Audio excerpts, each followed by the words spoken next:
Hey guys, welcome to The Path Less Traveled. My name is Ryan. This channel is all about exploration, documentation, and creation, and today I'm going to be telling you about my ultimate 5-lens setup for Micro Four Thirds cameras, specifically the GH5. So let's get into it.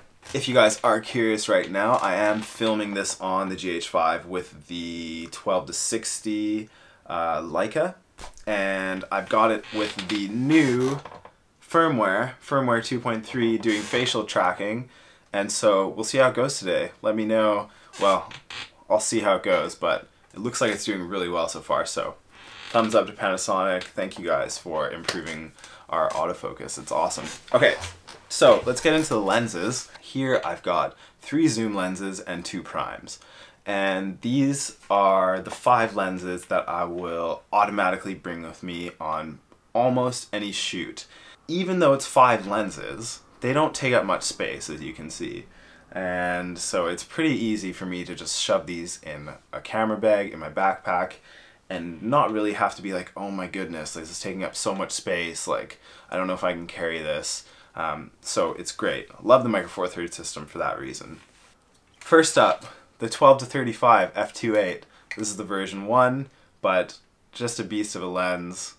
I love it. This is my main workhorse when it comes to gimbal work, especially with the new autofocus and tracking. I'm super stoked to try this out with doing some tracking work on the gimbal with the new autofocus, but 12-35 f2.8, what more do you really have to say? Awesome lens. Complementary to the 12-35 is, of course, the 35-100 f2.8. I have this lens currently on loan from Panasonic, but I'm definitely going to be buying one myself because it's just so good. So sharp from end to end, constant f2.8 aperture. The weather sealing, like all of these lenses, well, all of the zoom lenses here are all weather sealed, which is fantastic and a must for me for what I do.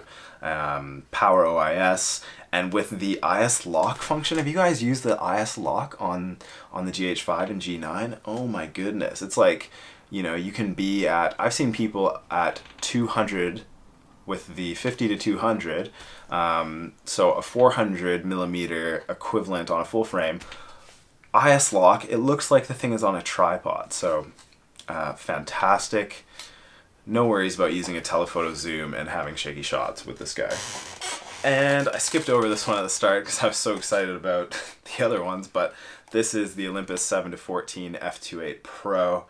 I love this lens for an ultra wide to a wide zoom. It is perfect. Yes, I know everyone cries about this lens because you can't put filters on it. Well, guess what? You actually can put filters on it, but it's a bit of a hassle. You know, you have to get like one of those square housings and use flat pieces of glass.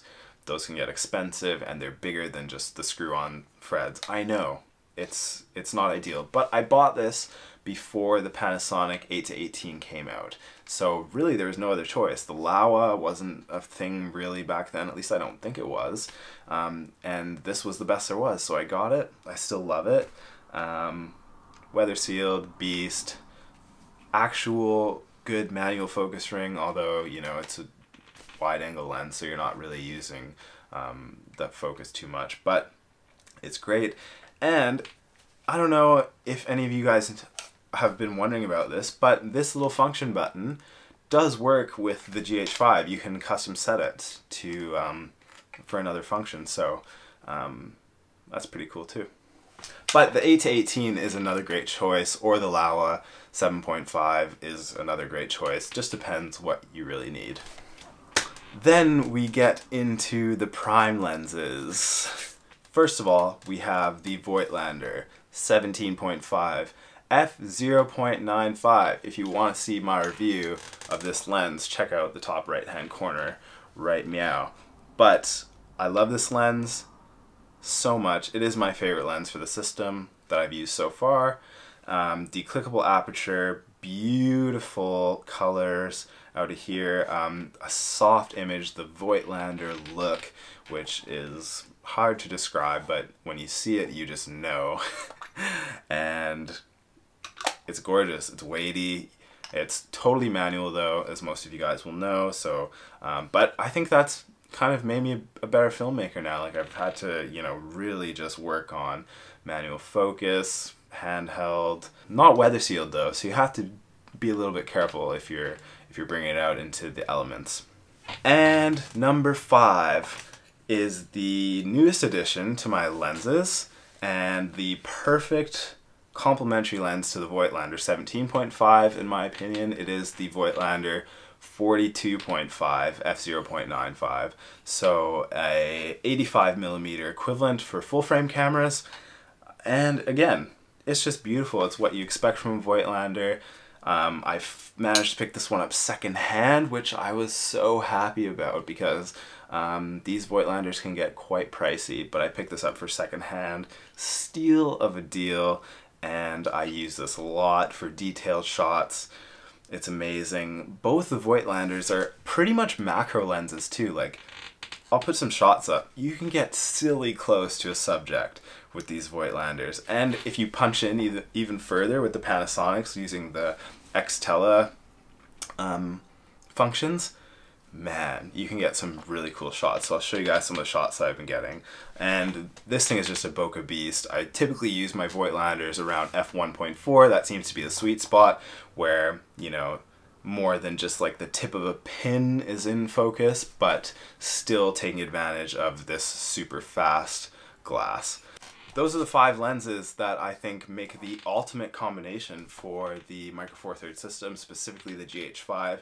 You have these awesome 3 zoom lenses that take care of the whole zoom range from 7mm to 100, so from 14 to 200 on full frame equivalent. And then you have these ultra fast prime lenses that turn the GH5 into somewhat of a decent low light camera, because yes, I don't have a GH5S unfortunately. That would be great, but the GH5, the G85 and the G9 all have a little bit of trouble in low light, but with the Voigtlanders we can get by. So that is it for this video. Thank you guys so much for watching. If you enjoyed it, toss me a like below.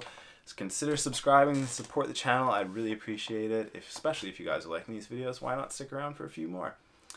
And until next time, don't be afraid to take the path less traveled. See you guys.